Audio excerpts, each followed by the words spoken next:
जय माता रानी दोस्तों, नीता विक्रम चैनल में आपका स्वागत है। मैं हूं आपकी दोस्त नीता। आप सब कैसे हैं दोस्तों? माता रानी का जयकारा हमेशा लगाएं कमेंट सेक्शन में जय माता रानी अथवा ओम नमो भगवते वासुदेवाय। कोई भी एक महामंत्र अवश्य लिखिए, आपकी सभी मनोकामनाएं ज़रूर पूरी होंगी। आज इस वीडियो में दोस्तों हम बात करने वाले हैं बैसाख मास के शुक्ल पक्ष की एकादशी, जिसे मोहिनी एकादशी कहते हैं। दोस्तों नाम सुन के ही आप समझ गए होंगे, यह एकादशी आपके जीवन में मोह बंधनों से आपको मुक्त करा देती है और आपके जीवन के रोग शोक कष्ट इत्यादि दूर हो जाते हैं।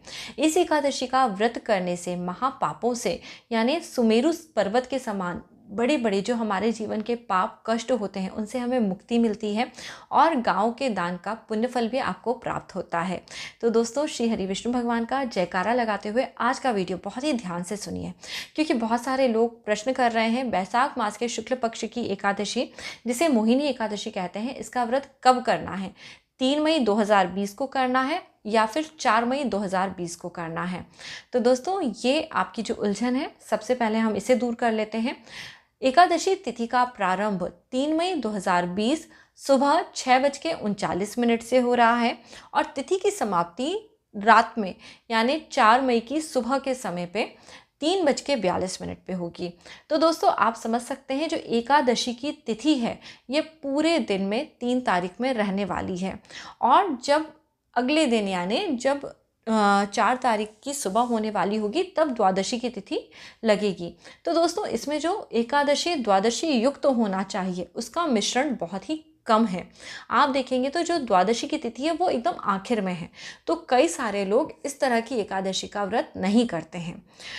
उनके उसमें केवल द्वादशी युक्त जो एकादशी होती है उसे श्रेष्ठ बताया गया है। खासतौर पे जो लोग इस्कॉन टेम्पल में राधा कृष्ण का पूजन करते हैं वो इस एकादशी का व्रत नहीं करते हैं। तो जो लोग वृंदावन में हैं, बांके बिहारी जी का पूजन करते हैं, वो इस एकादशी का व्रत कर लेते हैं। तो अब आप अपने आसपास के लोग जैसा आपको सही लगे उस हिसाब से आप डिसीज़न लें। मैं इस बार 3 मई 2020 की दिन पे जो एकादशी आ रही है उसी एकादशी का व्रत करूंगी, जो कि रविवार या फिर संडे के दिन है। परंतु दोस्तों दोनों ही एकादशी अपने आप में अद्भुत फल प्रदान करने वाली हैं।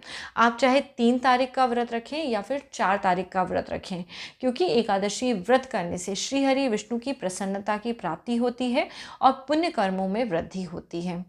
अब हम बात कर लें पारना कब करना है। यदि दोस्तों आप 3 मई 2020 की तारीख में एकादशी का व्रत करते हैं तो 4 तारीख को या 4 मई को आपको व्रत खोलना है या व्रत का पारण करना है। इसका समय आप सबसे पहले लिख लें, 12:56 से लेके दिन में 3:35। दोस्तों दिन का समय इसलिए मिल रहा है क्योंकि इस बार ये जो द्वादशी की तिथि है ये बहुत देर से शुरू हो रही है और जब भी द्वादशी की तिथि का पहला 1/4 भाग होता है उसे हम हरिवासरा बोलते हैं। इस समय पे व्रत का पारणा नहीं करा जाता या पारण नहीं करा जाता, इसलिए दिन में करीब करीब 1 बजे से लेके 3:30 बजे के बीच में आपको अपना व्रत खोलना है। अनाज खा के या जो भी आप खाना खाते हैं उसे खा के व्रत का पारण कर सकते हैं। परंतु दोस्तों यदि आप 4 तारीख का व्रत कर रहे हैं तो 5 तारीख को आप व्रत का पारण बहुत ही सुबह के समय करेंगे। ऑलमोस्ट सुबह 5 बजे से लेके 7:30 के बीच में 5 तारीख को आपको व्रत का पारण करना है, क्योंकि इस दिन पे द्वादशी की तिथि समाप्त हो चुकी होगी जब आप व्रत का पारण करेंगे। तो ये दोनों ही चीज़ें आप अपनी श्रद्धा और भक्ति के हिसाब से करें। मैंने आपको बताया है कि मैं 3 तारीख की एकादशी का व्रत कर रही हूँ। बहुत ज़्यादा हम डिबेट में नहीं जाते हैं, अब जान लेते हैं श्री हरि विष्णु की परम प्रिय मोहिनी एकादशी के दिन पे हमें पूजा पाठ कैसे करनी है, नियमों का पालन कैसे करना है। और दोस्तों यदि अभी तक आपने नीता विक्रम चैनल सब्सक्राइब नहीं करा है तो वीडियो के नीचे बने हुए लाल रंग के सब्सक्राइब के बटन को प्रेस करिए, नीता विक्रम चैनल को सब्सक्राइब करिए व्रत त्योहारों संबंधी सभी जानकारियाँ प्राप्त करने के लिए। वीडियो अच्छा लगेगा तो इसे लाइक करिए, फैमिली फ्रेंड्स में सबके साथ शेयर करिए। चलिए दोस्तों हम वीडियो आगे बढ़ाते हैं। पद्म पुराण के अनुसार बैसाख मास के शुक्ल पक्ष की एकादशी को मोहिनी एकादशी कहते हैं। यह एकादशी मनुष्य को मोह बंधनों से मुक्त कराती है। रामायण काल में इसे भगवान राम ने किया और महाभारत काल में इसे युधिष्ठिर ने किया और अपने दुखों से मुक्ति प्राप्त करी। इस कथा को सुनने से दोस्तों गोदान के फल की प्राप्ति होती है। मोहिनी एकादशी का महत्व इस प्रकार बताया गया है कि जब समुद्र मंथन हुआ था तब अमृत कलश निकला और अमृत कलश को प्राप्त करने के लिए दानव और देवताओं के मध्य विवाद हो गया। तब भगवान श्रीहरि विष्णु ने अति सुंदर स्त्री का रूप धारण करके जो अमृत कलश था उसका वितरण दानव और देवताओं के बीच में करा और सभी देवताओं को अमृत पिला गया। तब विष्णु भगवान ने जिस रूप को धारण करा था उसे मोहिनी रूप कहा जाता है। ऐसा मानना है कि उस दिन वैशाख शुक्ल की एकादशी थी और इसलिए उनके जो रूप के नाम के ऊपर आधारित है वही इस एकादशी का नाम है मोहिनी एकादशी, जो भक्तों को सभी तरह के मोह के वशीभूत होने से बचाती है और समस्त परेशानियों को नष्ट कर देती है। इस तरह से हमें श्रीहरि विष्णु का नाम जपते हुए एकादशी का व्रत करना चाहिए। दोस्तों, एकादशी के व्रत के नियम आप सबको पता ही हैं। एकादशी का व्रत दशमी तिथि से प्रारंभ होता है। दशमी तिथि में सूर्य अस्त के बाद रात्रि का भोजन नहीं करना चाहिए। सूर्य अस्त के रहते हुए आपको रात्रि भोजन कर लेना चाहिए। उसके बाद अच्छे से ब्रश करके अपने मुंह को साफ कर लेना चाहिए, जिससे कि आपके मुंह में अनाज का कोई भी दाना ना रहे। एकादशी की तिथि में सुबह के समय जल्दी उठना चाहिए। नित्य कर्मों इत्यादि से निवृत्त हो श्री हरि विष्णु के नाम का स्मरण करते हुए पूजन पाठ करना चाहिए।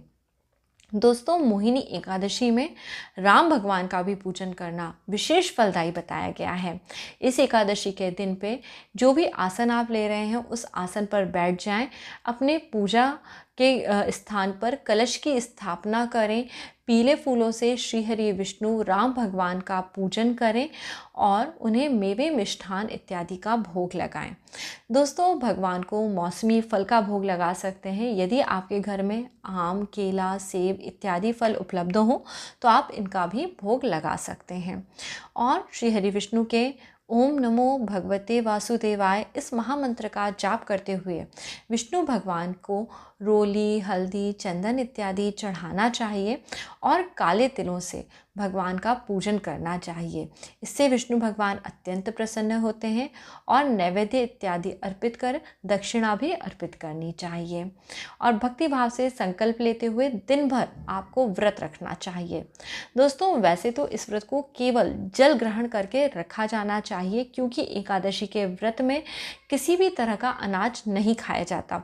परंतु जो लोग बीमार हैं या इस तरह का जल के साथ कठिन व्रत नहीं रख सकते हैं, वह इस दिन आलू, दूध, केला इत्यादि खाकर इन चीज़ों को ग्रहण कर व्रत करें। यदि आपसे नमक के बगैर नहीं रहा जाता तो आप सेंधा नमक ग्रहण करते हुए इस व्रत को रख सकते हैं। परंतु इस व्रत में अन्न को ग्रहण नहीं करना चाहिए, इसलिए केवल राजगिरा या कूटू का आटा आप नमक वाले आलू से खा के इस व्रत को कर सकते हैं। अब दोस्तों, एकादशी के व्रत में और भी कुछ खास नियम होते हैं जिन्हें हमें अवश्य मानना चाहिए। वीडियो के एंड तक दोस्तों बने रहिए, क्योंकि मैं वीडियो के एंड में आपको बताऊंगी कि आपको एक जो शुद्ध देसी घी का दिया है वो शाम के समय घर में कहाँ रखना है, जिससे कि आपके एकादशी के व्रत का पूर्ण फल आपको प्राप्त हो। दोस्तों, एकादशी के व्रत की सबसे पहले हम कथा सुन लेते हैं। तो मोहिनी एकादशी व्रत की कथा के अनुसार एक समय सरस्वती नदी के तट पर भद्रावती नाम की एक नगरी थी। वहाँ चंद्रवंश में उत्पन्न धृतिमान नाम का राजा राज्य किया करता था। उसी नगर में धनपाल नाम का एक वैश्य भी रहता था, जो कि धनवान था और सुखी जीवन का यापन करता था। वह सदा ही पुण्य कर्मों में लगा रहता था और भगवान विष्णु की भक्ति में लीन रहता था। उसके 5 पुत्र थे, सुमना, दुविमना, मेधावी, सुकृत और धृष्टबुद्धि। धृष्टबुद्धि उसका 5वां पुत्र था। वह हमेशा ही बुरे कार्यों में चोरी, जुआ, वेश्यावृत्तियां इत्यादि में लगा रहता था। एक दिन उसके पिता से यह सब सहन नहीं हुआ और उन्होंने धृष्टबुद्धि को घर से निकाल दिया। इसके बाद वह दर दर इधर उधर भटकने लगा।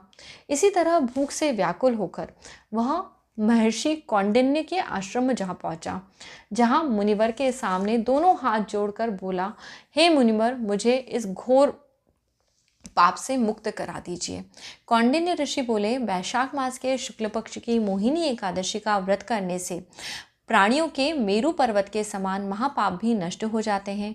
मुनि के ऐसे वचन सुनकर दृष्ट बुद्धि को प्रसन्नता हुई और उसने अपने सभी बुरे कार्यों को छोड़कर मोहिनी एकादशी का व्रत और भगवान विष्णु की उपासना करी, जिससे उसे स्वर्गलोक में स्थान मिला और उसके सभी तरह के पाप भी नष्ट हो गए। इस तरह से उसने अपने जीवन को सुखपूर्वक भोग कर स्वर्ग में स्थान को प्राप्त करा। तो दोस्तों, इस तरह श्री हरि विष्णु का जप ध्यान इत्यादि करते हुए एकादशी का व्रत आपको करना चाहिए। अब दोस्तों, शाम के समय आपको क्या उपाय करना है ये मैं आपको बता देती हूँ। शाम के समय शुद्ध देसी घी का दीपक बना लें। यह आप या तो आटे का दीपक बना सकते हैं, मिट्टी का दीपक या किसी भी धातु का दीपक आप ले सकते हैं। पीतल इत्यादि धातु के दीपक होते हैं और इस दीपक को आपको आपके घर में जो भी तुलसी आप जिसकी पूजा करते हैं वहाँ ले जाके रख दें। इस दीपक से शाम में तुलसी माता का पूजन करें और वहाँ पर 11 बार ओम नमो भगवते वासुदेवाय इस मंत्र का जाप करें। ऐसा करते हुए या तो आप तुलसी माता की परिक्रमा लगा सकते हैं, ये संभव नहीं है तो आप जिस स्थान पे खड़े हैं उस स्थान पे खड़े होकर परिक्रमा लगाते हुए आप ओम नमो भगवते वासुदेवाय इस मंत्र का जाप कर सकते हैं। ऐसा करने से आपके एकादशी के व्रत का पूर्ण फल आपको अवश्य प्राप्त होता है। घर में सुख सौभाग्य की वृद्धि होती है, सभी तरह की मनोकामनाएं पूर्ण हो जाती हैं। एकादशी के व्रत के दिन पर विष्णु सहस्त्र नाम का पाठ ज़रूर करना चाहिए दोस्तों। अगर यह संभव है तो आप विष्णु सहस्त्र नाम का पाठ ज़रूर करें, इससे कई गुना फलों की प्राप्ति होती है। इस दिन पर दोस्तों गीता का भी पाठ करना अति फलदायी बताया गया है। विष्णु भगवान के भजन करना, रात के समय रात्रि जागरण करने से व्रत के पूरे फल की प्राप्ति होती है और सुबह नियत समय पर व्रत का पारण भी करना चाहिए। दोस्तों, एकादशी व्रत करने से आपके जीवन के सभी तरह के पाप नष्ट हो जाते हैं। तो भूल के भी एकादशी के व्रत में आपको कोई पाप नहीं करने चाहिए, अन्न नहीं ग्रहण करना चाहिए, दूसरों की निंदा नहीं करनी चाहिए और इस दिन पे आपको स्त्री संग नहीं करना चाहिए, झूठ नहीं बोलना चाहिए और बहुत ज़्यादा वार्तालाप नहीं करना चाहिए। ऐसा करने से आपका जो व्रत का पुण्य है वो नष्ट हो जाता है। इस दिन पर जुआ इत्यादि नहीं खेलना चाहिए तथा क्रोध अहंकार इत्यादि भी नहीं करना चाहिए। पान नहीं खाना चाहिए। ऐसा करने से आपके व्रत का पुण्य फल समाप्त हो जाता है। तो दोस्तों, इस तरह से भक्ति भाव के साथ श्री हरि विष्णु का ध्यान चिंतन मनन करते हुए मोहिनी एकादशी का व्रत आप सभी रख सकते हैं। व्रत के पुण्य फल की आपको प्राप्ति हो, आपका व्रत सफल हो, ऐसी मैं कामना करती हूँ। आज का वीडियो दोस्तों यदि आपको पसंद आ गया है तो इसे लाइक अवश्य कर दीजिएगा। अगले वीडियो में आपसे मिलूंगी, तब तक के लिए नमस्ते दोस्तों। अपना ख्याल रखें, खुश रहें, सुखी रहें। जय माता रानी।